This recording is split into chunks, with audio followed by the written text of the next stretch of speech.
Hi guys, it's Sunday, it's a rainy Sunday. I am gonna see if anybody is on Facebook. Why I chose to do a Sunday, no one's here. I have the house to myself, so I am very happy, very happy. So I thought I would talk to my Facebook friends and see if there's anybody there. So if you're around, let me know, give me a thumbs up. Give me some comments and I can start talking away my usual drivel. But I'm tired of this weather. I'm wearing a scarf. I want sun. It's been raining constantly for as long as I can remember. But I thought I'd come on with my cup of tea and talk to you. I have 4 people. Hi guys. Let me know who's there. I can't see any names yet, so hopefully I can find out who's there.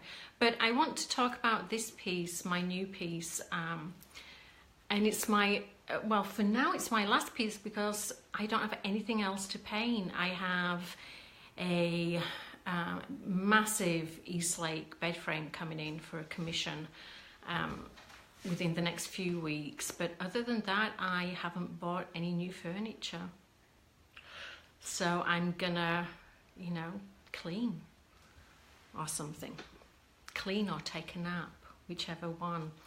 So let me go back to my my cupboard here.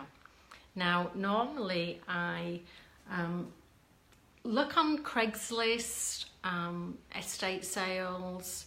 I've even gone onto the Facebook market page, which is getting quite interesting. So let me just see if I can see the names. No, I can't. That's okay. So I found this piece of furniture on Craigslist, and I loved it. I loved the details. I love the carvings. Yay, Kim! Ooh, it's working. How are you, darling? I'm talking about my new cabinet. So, oh, I've got somebody else, Melissa. You got me live. I know, Sunday. I'm like, why would I pick a Sunday? People are out gallivanting, having fun, but the house is mine this afternoon, so I'm gonna party. So, back to my piece. I found it on Craigslist, and the person who was selling it was asking way too much, and so I offered a price which I thought was quite fair, and he responded that no. Hi Barbara, that he didn't want my price, and so fine, no thank you and good luck. And then a few hours later, he texted me and said, you know, I really need to get rid of it. So yeah, I'm good for that price. And I arranged to go and pick it up. Now, usually if I pick things up on Craigslist, I go during the day. I make sure that they know got my phone, you know, it's all about safety. And I got talking to one of the neighbours. It was a condominium. And so I knocked on the door, and this young guy appeared, and, you know, I introduced myself, and he said, you know, great, I'll go and get the cabinet, and I'll bring it outside. And I'm like, okay. And a lot of times people will have their furniture or pieces that they're selling already in the garage. So going into a house is always preferable, right? But in this house, on this condo, was a little bit different because literally there was no space for me to go in.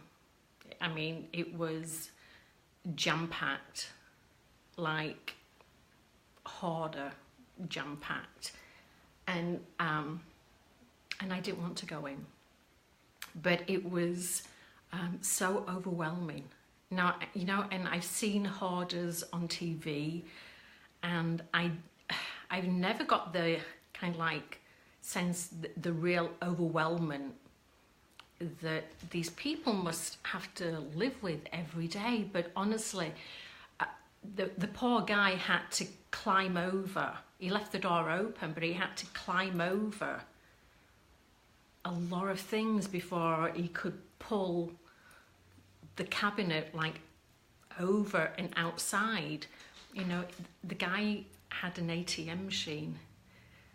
So it was overwhelming. I mean, and bless him, he, you know, very nice, very personable person, but boy, he must have been living such a sad life.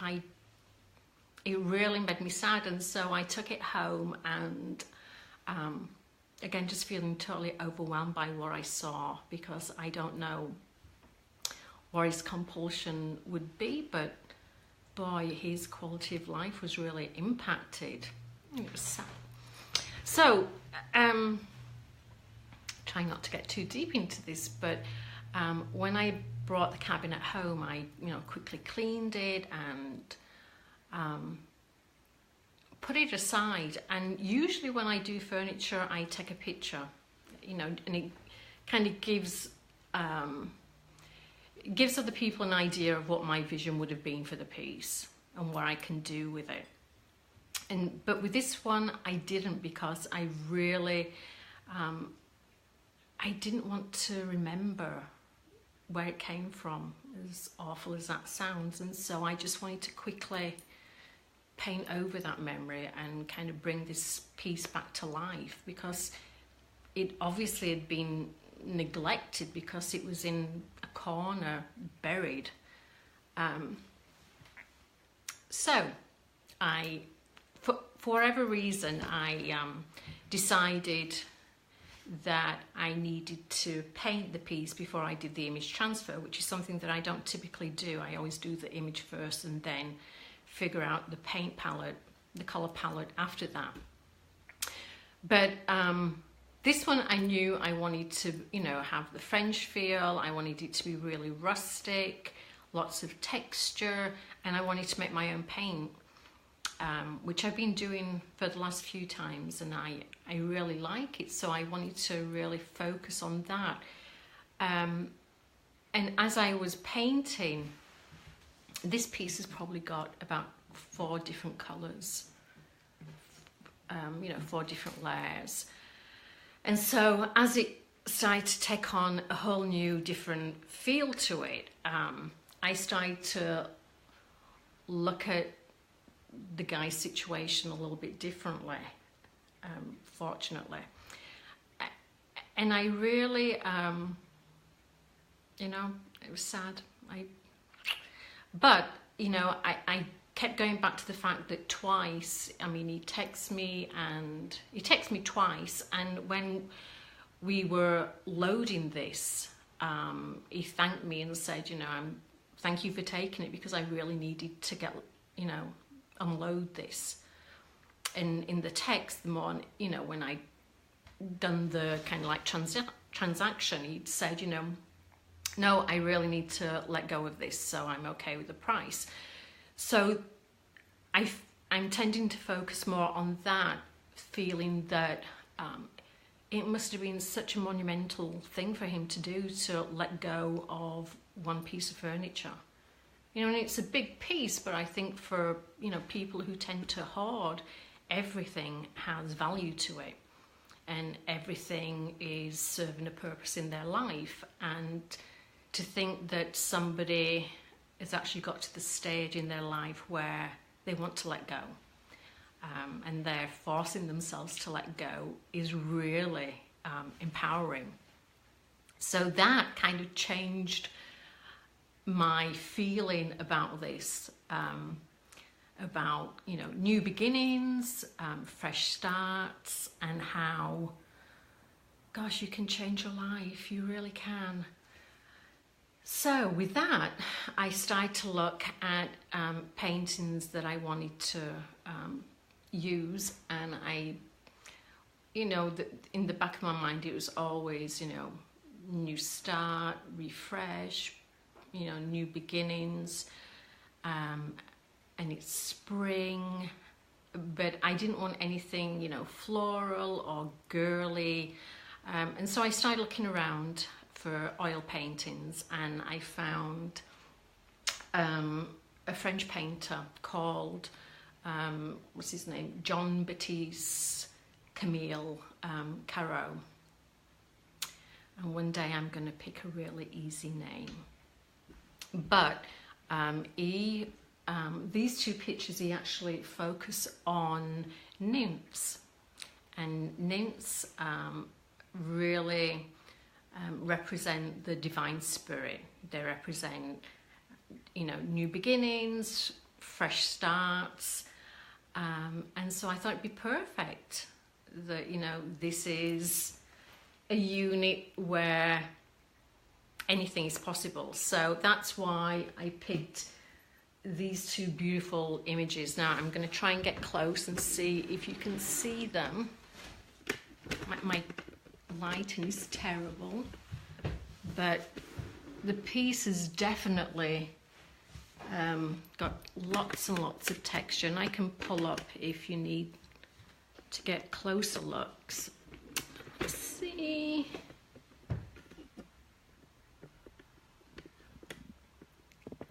And it actually needs a new back, which I need to still put on. But it's pretty much done. I mean, it's not going to take me long to put on a new plywood back, but I love it, you know, and I loved making the paints, and it's definitely like a deep inky blue with grey and a few of the gold trim work. So that's the story behind this one. And like I said, I've got nothing else to paint, so hopefully the weather's going to clear and I'm going to be able to go out and garden. I don't know though, it's like terrible. Where are you all from? I put something on my Facebook page about feeling pretty crappy because of the rain, and I've heard that people are having snow and things, so you know, keep warm. It's only April. But that's it. So if you have any questions, let me know, and I will put this on Facebook, and hopefully if you can share, that would be awesome. But thank you for popping on, and I will talk to you later. Bye bye.